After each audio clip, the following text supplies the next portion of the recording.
How old were you when you figured this out? About 7. I could tell that some of my older people were a little bonkers.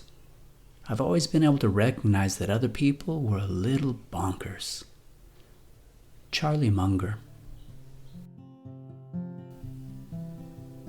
Welcome to No Shortcuts to Now, a slow burning journey through myth, memory, philosophy, and the fractured politics of our time. I'm your host, Kimley Hami, and this is the first waypoint along the trail.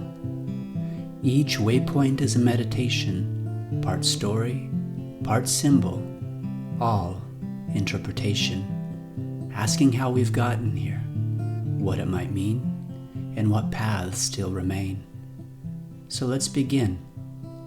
Waypoint 1.1, Vulcan's Evangelist. Nearly out of diapers, my son began dragging our family along, like so many ragged, dusty, and torn teddy bears, up to the top of his trail. From the time he learned to speak, the word volcano was one of his most frequent. He erupted the word out of some unfathomable depths. And by the time he could speak full sentences and hike with us, the tectonic logic of his character had led us into the Cascades, to the trailhead of Mount Lassen, an active volcano, where we found ourselves surrounded by the pine forests of Northern California. But the night his obsession began, he was just into his 2nd year. We still lived in South Korea, where I taught literature and philosophy in a high school for gifted kids. It was good to have such a gig, especially given the number back home who had lost so much.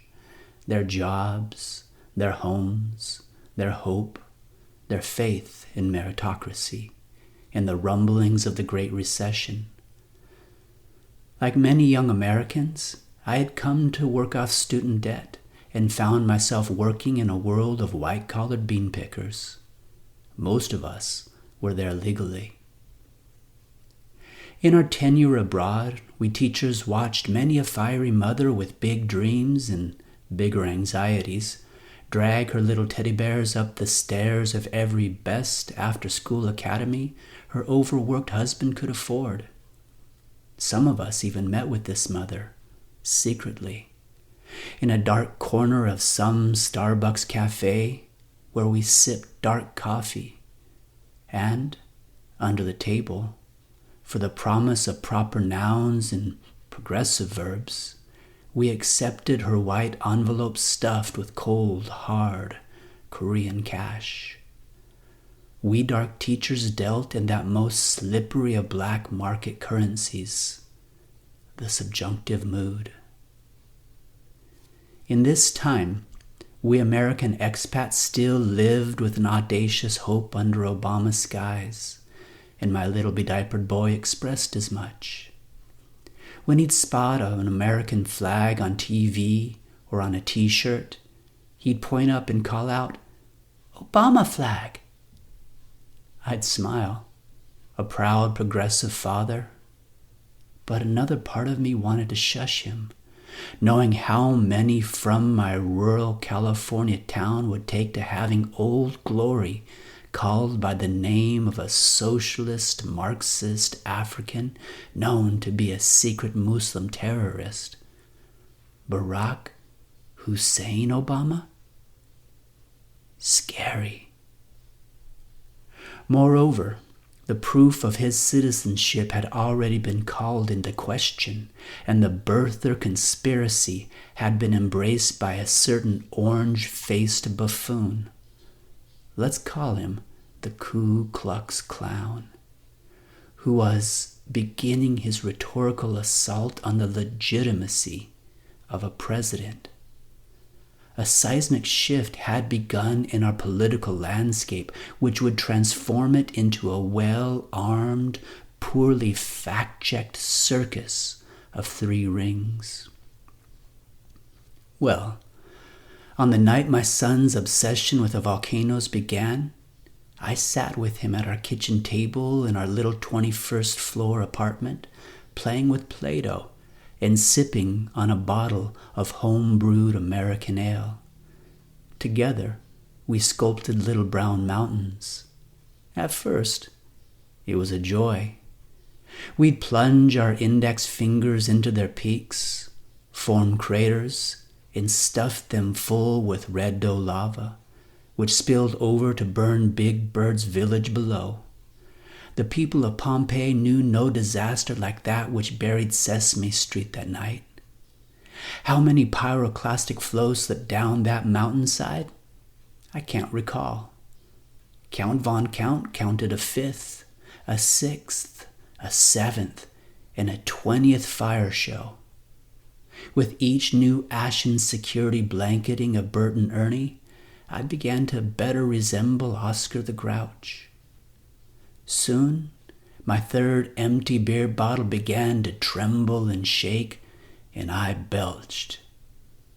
Yet my son's little seismograph detected not the slightest tremor as the 21st burst began from above. Volcano! Boom! Big Bird, bye-bye. Eventually, the clock turned 8, the sun set, and my wife and I turned his attention to Goodnight Moon, which never quite lulled his little supervolcano heart to sleep. That universal heart never really sleeps. It pulses each night through. The earliest dreamers heard it and pounded its varied rhythms through stretched skin drums as they danced in circles around their fires. We still dance to it, deep into the night, even as we dream. Or we toss, and we turn, we modern insomniacs, and then we pull back the sheets to step out of bed and look out through an open window to wonder on the midnight mystery. Some of us, made nervous about the day's news, take pause to wonder what heated nightmare it was that moved the mad god Emperor Caligula to invite the moon into his own amorous bed. That ancient insomniac we find to be strangely familiar. He thought himself to be a god, yet he ran in a mad mortal terror from Mount Etna's raging fires.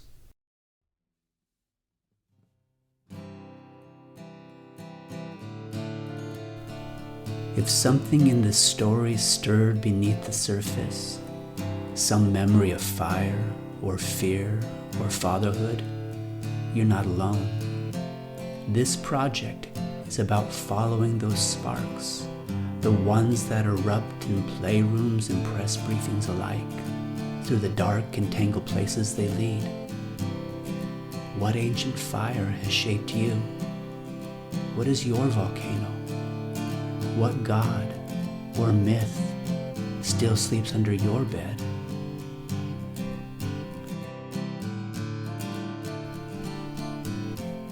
Thanks for walking this part of the trail with me.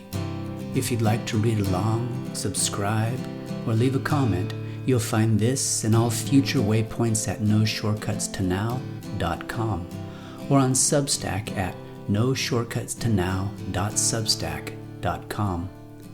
New waypoints arrive weekly, usually on Tuesdays, with field notes scattered in between, short reflections, questions, and provocations to carry forward. Until next time, take your time.